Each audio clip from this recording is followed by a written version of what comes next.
Hey folks, wow, I can't believe I have to do this yet again. Maybe it'll actually be a little simpler this time, but I just did this video now, and now I have to do it again because it didn't save. Now, unfortunately, I'm pressed for time. I have to keep this under 15 minutes. Can't have the fun with you that I'd like to. Can't have my fancy intro and outro, so we gotta get right to business. Go to google.com, your favorite search engine, doesn't matter. You're gonna search rpgxEF. Like that. It's going to be downloads.henecoonline.net. First link you get, click on that. This is where everyone always gets messed up, and I don't know why, so pay attention. Now, I don't know how good the quality of this is going to come out on YouTube, but I don't know if you can read the text or not. This is what matters, the big bold texts. Come down here, get the latest release, your client, okay? You're playing the game, your client. So, if you have Linux i386, Linux x86 64, or Windows, there's your links. Win32 will work with Win64. I know, I run Win64. So you're going to click on that, and there you're going to take this and save this to c:/rpgxEF stuff or something like that. And I've already done it, so I'm not going to do it again. But you're going to download that to that, basically. Then come down here below that to the shared libraries, Windows, or whatever your operating system is, click on it, save it to the same folder. Reason you're saving it under c:/ is it's quick access. So this is what you want to do, basically, for the game. You're going to come in here, you're in c:/ or your root drive, come down to program files, x86, or if you don't have 64-bit computer, you're not going to have these two different folders, so it'll just be program files. Come down in program files to Raven. Double click on Raven. There you're going to have this folder, Star Trek Voyager Elite Force. Right click on it, hit copy, come back to the root drive, OSC: here, right click, hit paste. And then it'll paste in as Star Trek Voyager Elite Force. You're going to take it, and I'll show you. It'll come in like Star Trek Voyager Elite Force. I just did this, which is why everything's actually already set up. It'll come in like that. You're going to take it and hit right click on it, hit rename. Rename it to rpgx, capital E, capital F. But for me, I'm going to call it copy, or cop2, yeah. Copy2, because I've already got rpgxEF, obviously.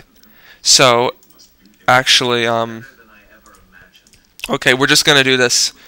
What you're going to do is open another window. Basically, everything's already installed, but we're just going to do it again anyway. Open the second window because you can work faster. Go in here to your copy2, come over, open this up, go down to your rpgxEF stuff, and then I've already unzipped these. You're just going to unzip them both. Go in either one, it doesn't matter which one first. Go in here. Now this file, rpgxentities.def, right click, hit copy, come over here, go into rpgx2, right click, hit paste.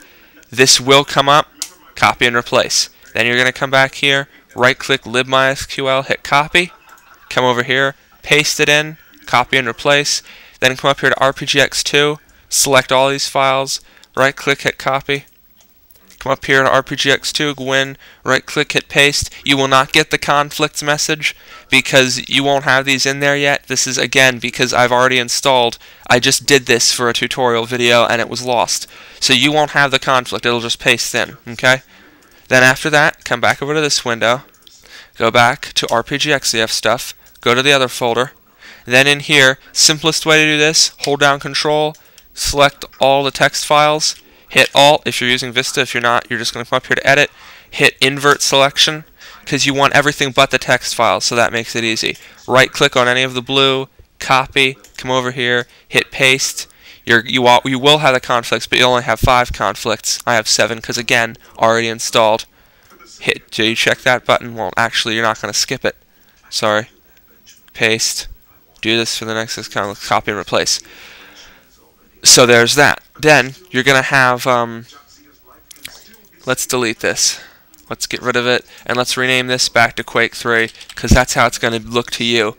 And that won't look like that little icon. So you're going to have this, it's going to have the IOEF icon, the blue icon, and you're going to have this. You're going to take this, rename it to, you know, IOEF or something. You see it got the icon back. That's Vista for you. Come down here and rename this one to Quake 3. The original file name of this is iostvoid-1.37 or something like that. Then you're going to right click on this, you're going to hit create shortcut, you're going to right click on the shortcut and hit cut, open up your desktop. See, we don't need this. Empty recycle bin. Then come down to your desktop and paste it, and then just rename it to something useful like rpgxEF. And then you're going to need to actually put some properties in the target, and they're going to be this. And what you're going to do is I'm going to paste them here in Notepad, and you're going to copy all this stuff down just the way it is. So you're going to pause the video now and copy this stuff down. Okay, we're going on now. Alright, no, I don't want to save it. It's not relevant. So you're going to come in here, right click and hit properties, go in the shortcut, get rid of all that, right click, paste, make sure these quotes are around up the front. It always gets rid of them, but they are important as far as I know.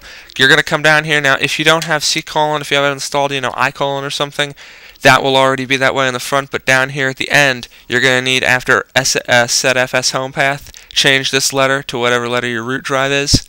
For me, it's C. Then you're just going to hit OK. Now, you're going to double click this icon. Now, there's no point in me doing it because SMR Recorder won't record in game. So you're just going to double click that icon. This is how you're going to see if rpgxEF was installed correctly or not. Go in, it'll have all the menu buttons up top.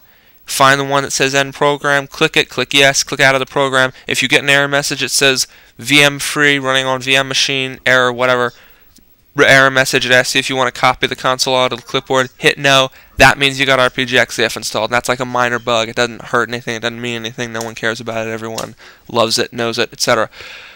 So, that's basically how you install rpgxEF. If you have any problems with it, you can contact me, you can contact External Affairs, of course, we're always here to help you. And so, folks, I think that's all. I hope that's all, because I really don't want to do this video over again a 5,000th time. So, bye for now, folks.